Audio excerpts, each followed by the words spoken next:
Hello everyone.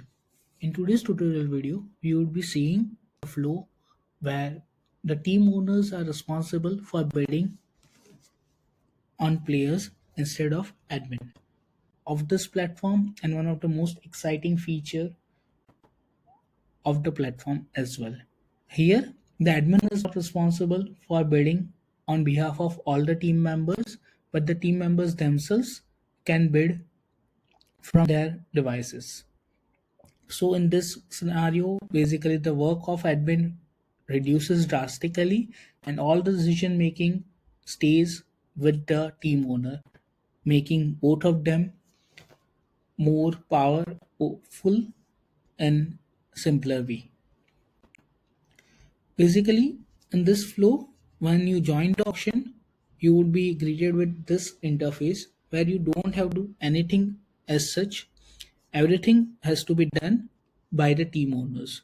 You just need to interact with them via some Zoom call, Meet call, or any way, or maybe you can interact with them face to face if they are present in the room. But even after that, everything has to be done digitally and not in a manual way. Now let's assume that Team Hilbert is the player who no one is interested in. Let's assume that you are in a room, in the auction room, and you ask if anyone is interested. Yes, or the auctioneer himself asks if anyone is interested. He gets a no from all of them, and you just skip the player.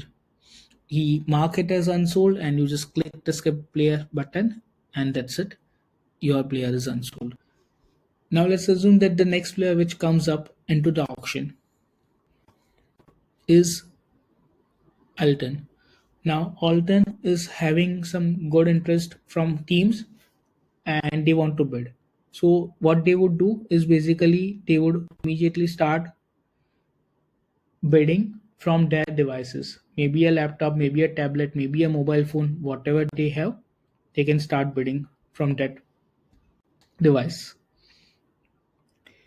Let's say the first bid comes up from Tigers.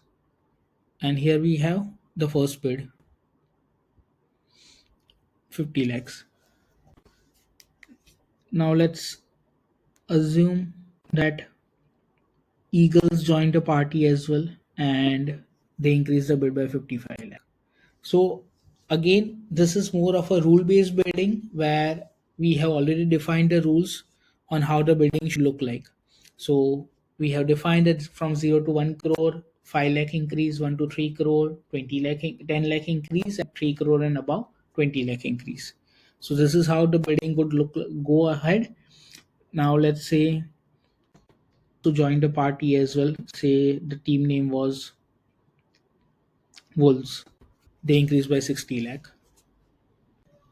Eagles fire back at 65 lakh.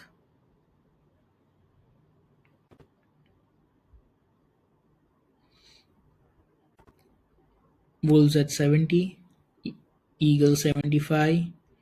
Wolves 80. Eagles 85. Wolves at 90. Eagle 95. Wolves at 100. That is 1 crore. And Eagle increases by 1.1 crore. So here if you have seen, the bid got increased by 10 lakh, which was our rule. Now let's say Wolves increase by 1.2, Eagle fires back with 1.3 immediately.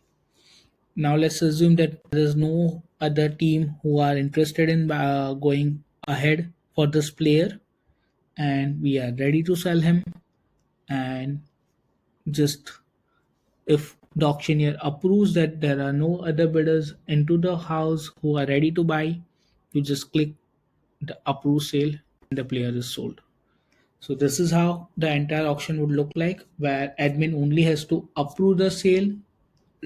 In case of any issue, revert the bid after consulting all the team members and team owners to be precise, and do only the administrative work like skipping the player to mark him as unsold, approve the sale, to selling the player for to a specific team owner, and last is the reward bid.